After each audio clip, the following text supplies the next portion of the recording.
ఈరోజు rajma gravy curry చేద్దామని decide అయినా.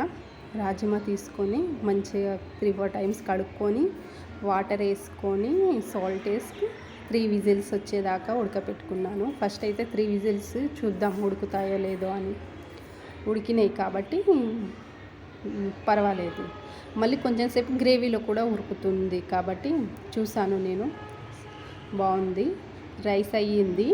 నాది ఆఫ్టర్నూన్ అన్నట్టు చపాతీ పిండి పిసికి పక్కకు పెట్టుకున్నాను.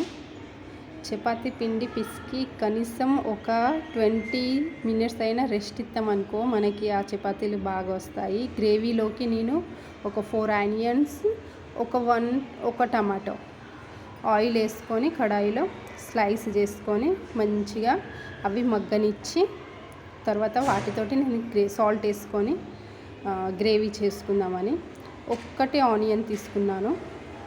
అది కూడా ఇవి సగం మగ్గిన తర్వాత ఈ టమాటోని అందులో వేసుకోవాలి. ఎందుకంటే ఫస్టే వేసుకుంటే ఉడకనియ్యదు కాబట్టి అలానే ఇవి ఇప్పుడు మంచిగా మగ్గింది బంద్ చేసుకొని చల్లగా చేసుకున్న తర్వాత దాన్ని మనం గ్రేవీ చేసుకుందాం.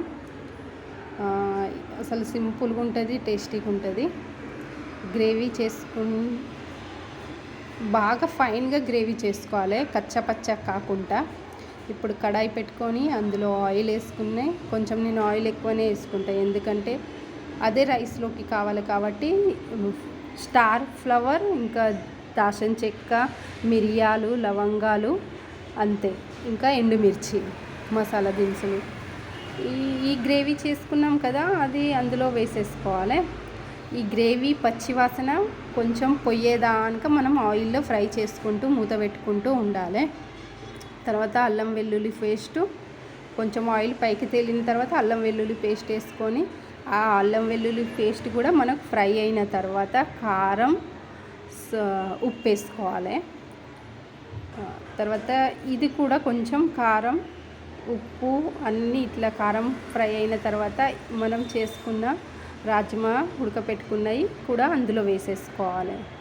ఇప్పుడు నాకు గ్రేవీ తక్కువ అనిపిస్తుంది కాబట్టి మళ్ళీ నేను కొంచెం వాటర్ గరం చేసుకొని అలా వేసుకున్నాను. తర్వాత ఇంట్లో చేసుకున్న రెగ్యులర్ ఈ మసాలానే వేసుకున్నాను. ఇప్పుడు ఈ గ్రేవీ అనేది కొంచెం తిక్కుగా పైకి ఆయిల్ కొంచెం తేలిందా ఇక మనం అయిపోయినట్టే.